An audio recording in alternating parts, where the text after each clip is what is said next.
And it's like me and a couple of other people from the Apex engineering team are at the other end of the table, where I'm bending their ear about feature requests and bugs that I had a hard time getting justified.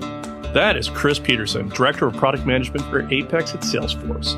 I'm Josh Birk, a developer evangelist at Salesforce, and here on the Salesforce Developer Podcast, you will hear stories and insights from developers for developers. In that clip, Chris is describing a dinner he called a "please stop calling Parker Harrison, come talk to us" event, whereas a customer, he got to talk directly to the internal engineering team at Salesforce. Those conversations would later lead to his hire as a product manager, eventually landing on Apex. Now, his day-to-day is complex and often hard to nail down, but one part of it, approving increases in Apex limits, serves as an example. 3/4 of the time, nothing contentious, easy to approve. I just work through the queue.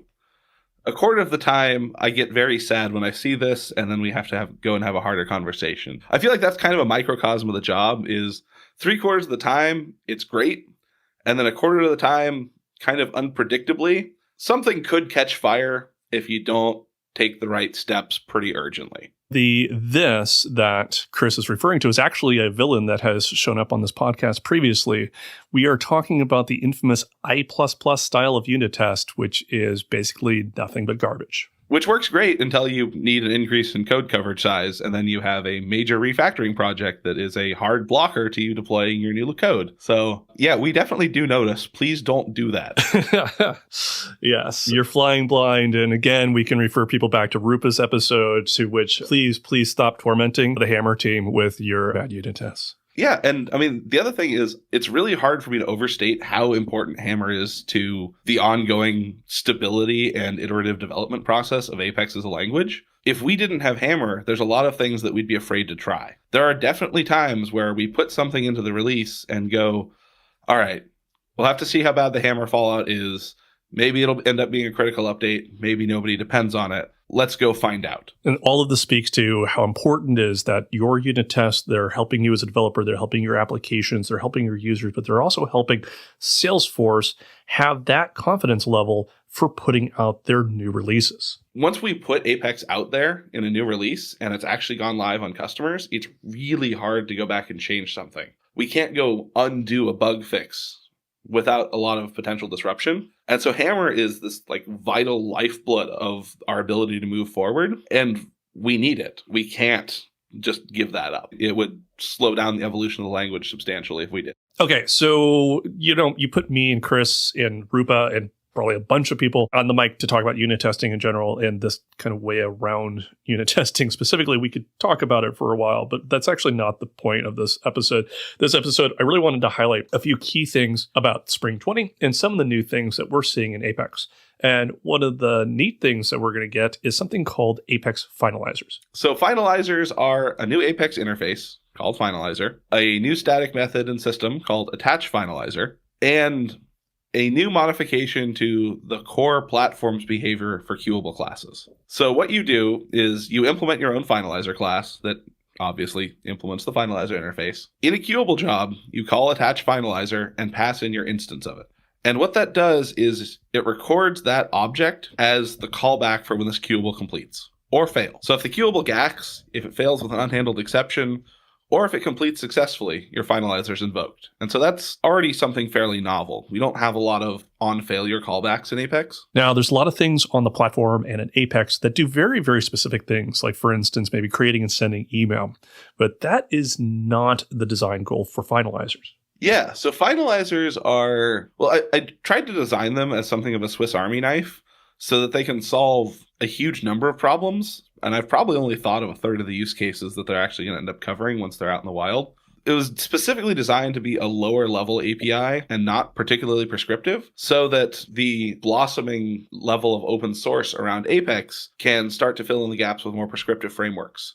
And I know Kevin Porman's actually promised he's going to have a blog post out next week, well, as of when we're recording this, so probably will be out by the time you hear this, where he's updating his Apex Promises API to use finalizers so that if a promise chain fails, it can either enqueue the next promise or handle an error callback.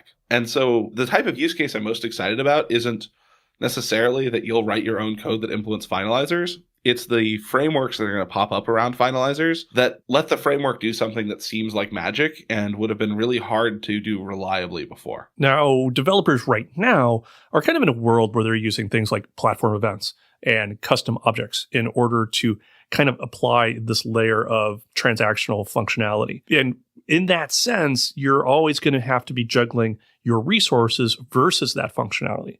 And the design of Apex Finalizers really takes that to heart. And what they do that's really interesting is all of the state of the finalizer object at the end of the queuable, success or failure, gets serialized out and then deserialized into a brand new Apex context with a brand new database context. And so what that means is everything other than the finalizer instance itself is gone. So if you hit a heap limit error in your queuable job, your finalizer can still run, assuming that the finalizer object itself was not 100% of your heap utilization. It also means that you can do things like take a custom object that you're using for logs and buffer them in memory on the finalizer object, and then in the finalizer execution, do the DML, which means if you're doing things with callouts and would like to log the state of a series of callouts that have happened in the same queuable job, that was always a challenge before because you would have to either do DML or hope that you got to the end and then could do DML there properly, which if you hit the 120-second cumulative limit on callouts could be an issue, or even if you just had some sort of other unhandled exception. And so with finalizers, you can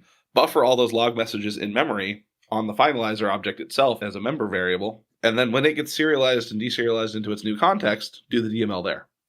And because it's a clean database transaction, if you've done setup DML beforehand in the queuable, you can do data DML in the finalizer. So because everything is clean and fresh, you really don't have any of the constraints of the parent transaction. You can do whatever you need to. Interestingly, the origins of this functionality goes all the way back to when Chris first started at the company and he needed better logging. Everything about AppExchange is public APIs. It's Apex, it's Visualforce, it's the stuff you know and love.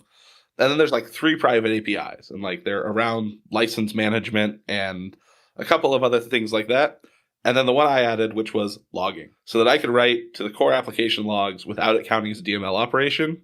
Very first thing I did because I needed it for call-out intensive workloads. And now that I'm in a position where I can solve the problem, not just for me selfishly, but for the entire customer base, I wanted to extend that same capability of robust logging that doesn't kill your DML limits as something that was more freeform and could be used for other things, but still gave you that capability because it's something that I know everybody needs at the end of the day. One thing to note about Apex Finalizers is that they are still in a pilot phase, but we are trying something a little novel with that pilot. Although it's a different approach for a pilot. So what we did is we made it an open pilot using something that I don't believe has been done before, but it's a pilot that contains no legal paperwork and no nomination process. And so how it works is it's only available in Scratch orgs, which means we can make breaking changes to the API and not break your org because we know it's not in production. So one of the key things about that is we can actually react to your feedback with API changes, which was something we wanted to make sure that we could do because, again, I can't imagine that I'll think of every finalizer use case out there.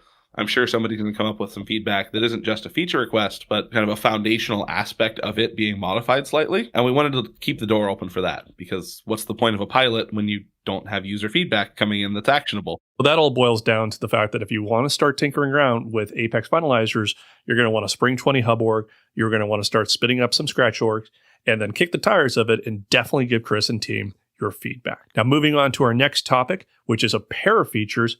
We have some security enhancements when it comes to Spring 20 and Apex. And one of the first ones is an update to SOQL, which is getting a with security clause. So it fully enforces field and object level security for everything returned from the SOQL query. And I'll put the emphasis on the word returned because by design, it doesn't enforce security on the where and order by clause. We did that for a couple of reasons. One is because this is the first in a series of features. So we at some point are going to do true user mode queries where it's not executing in system mode like Apex. But there's a couple of things that have to get done first. One of those is a critical update we put out in this release called Use Improved Schema Caching, which solves some internal caching issues that made it so that switching between user and system mode could do strange things. And I'm not going to get into it here because they're sufficiently obscure that they aren't interesting. They're just annoying. Now, ladies and gentlemen, one thing I've learned over the years of working with engineering teams and product managers is when they tell you that something is just plain annoying and not all that interesting, believe them.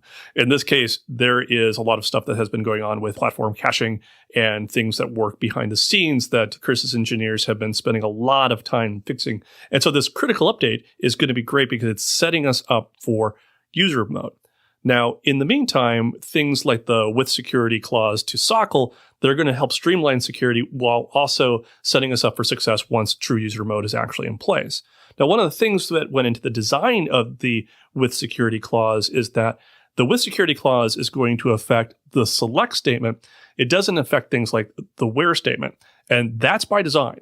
And when we looked into how people were writing queries, a lot of the time they were excluding data with their where clause that they'd want excluded whether or not the user could see the field. So hide everything that has the is confidential checkbox set, but you don't necessarily want to show the is confidential checkbox to your users. And so we tried to build something that would be a drop-in replacement for all of the field and object level checks in the from and the select clause, but not necessarily constrain what you can do in the where clause. Because being prescriptive there was a little bit dangerous. We could make it gracefully degrade and just pretend that those clauses weren't there if they referenced fields you didn't have access to.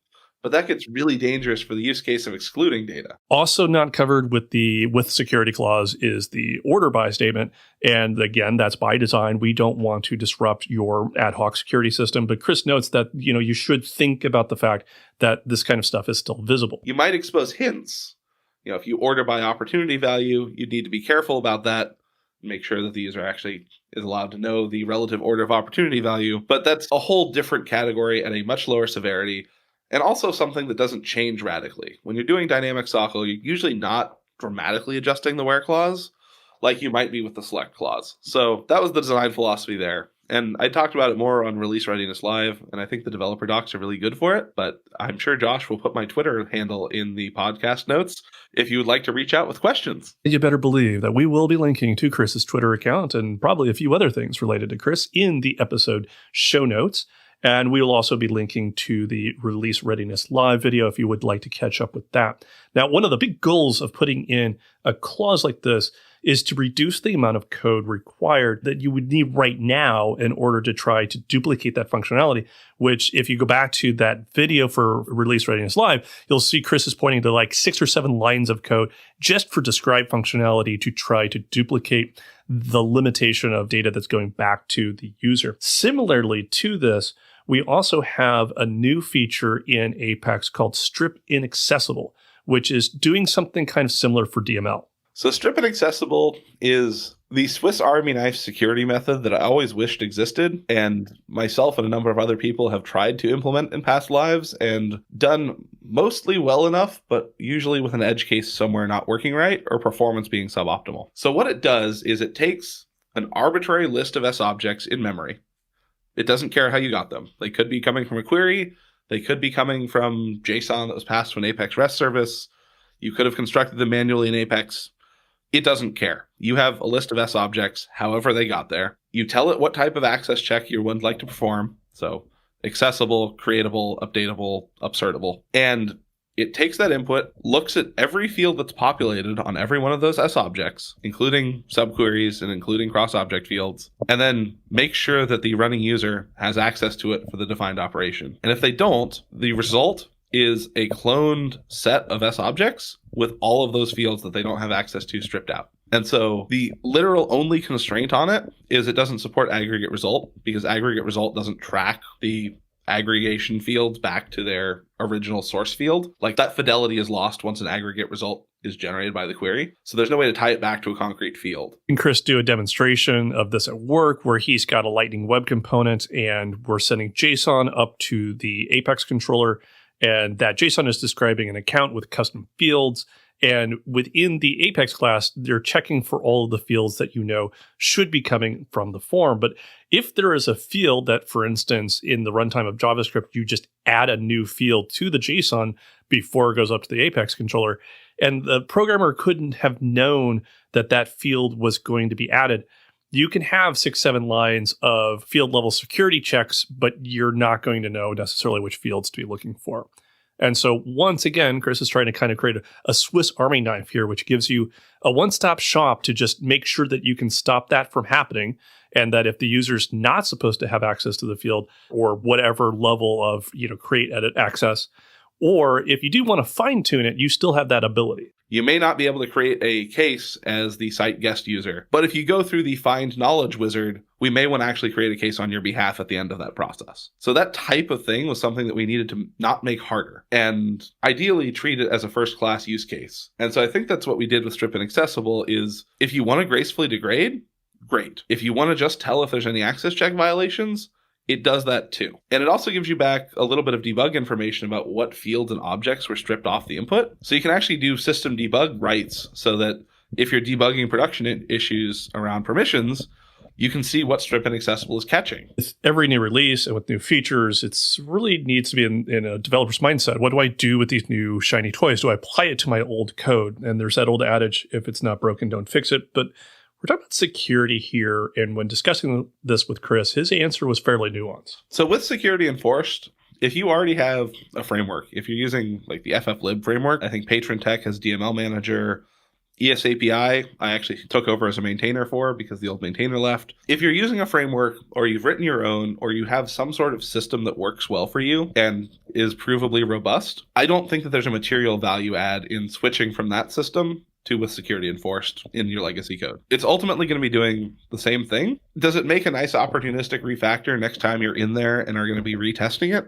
Absolutely. Less code to maintain is less code to maintain. But if you have a solution that works for you, I don't think there's a compelling reason to go and rewrite it today. For stripInaccessible, though, I think the number of edge cases and different attack models that it covers is sufficiently novel that at least in the case of Apex REST controllers, LWC and Aura controllers, and JavaScript remoting and Visualforce controllers, you should take a very serious look at retrofitting it right away, because the deserialization attack I demoed on release readiness is one that, while possible to defend against historically, isn't something that I've seen a lot of awareness around and a lot of effective countermeasures against. And so any place that you have a potentially malicious client sending you data, so an attacker can use curl to send deliberately malformed data to your Apex REST services.